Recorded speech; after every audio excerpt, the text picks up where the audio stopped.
ബാർസിലോണയുടെ La Masia pillar ക്ഷീണിച്ചു തുടങ്ങിയോ? നിരന്തരമുള്ള മത്സരങ്ങൾ ബാർസയുടെ കുട്ടികളെ തളർത്തുന്നുണ്ടോ? ബയണിനെയും റയൽ മാഡ്രിഡിനെയും പരാജയപ്പെടുത്തുക മാത്രമായിരുന്നോ ബാർസയുടെ ലക്ഷ്യം? അതോ ഫ്ലിക്കിന്റെ തന്ത്രങ്ങൾ തകരുന്നതോ? പ്രീ സീസണും സീസണിന്റെ തുടക്കവും അതിഗംഭീര പ്രകടനമാണ് ബാർസ നടത്തിയത്.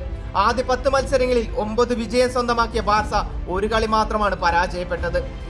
എന്നാൽ 15 മത്സരങ്ങൾ പൂർത്തീകരിച്ച ബാർസ അവസാന 5 മത്സരങ്ങളിൽ റിയൽ സോസിഡാനോടും ഇന്നലെ ലാസ് പാൽമസിനോടും പരാജയപ്പെടുകയും സെൽറ്റ വിഗോയോട് സമനിലയുമായിരുന്നു ഫലം.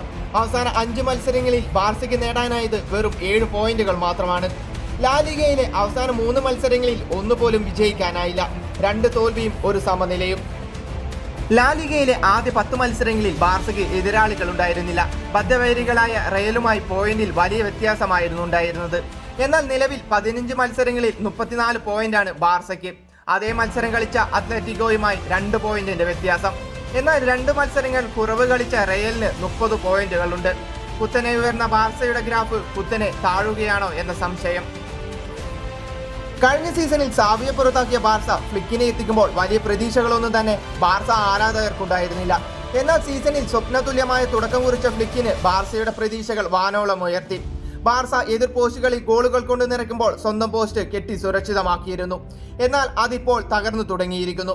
പരിചയസമ്പന്നതയുടെ കുറവാണോ അതോ കോച്ച് ഫ്ലിക്കിന്റെ തന്ത്രങ്ങൾ മറ്റു ടീമുകൾ മനസ്സിലാക്കി തുടങ്ങിയതോ? എന്തായാലും പെട്ടെന്ന് തന്നെ ബാർസയ്ക്ക് വലിയൊരു തിരിച്ചുവരവ് ആവശ്യമാണ്. ബാർസയ്ക്ക് എന്ത് ചെയ്യാനാവുമെന്ന് കാത്തിരുന്നു കാണാം.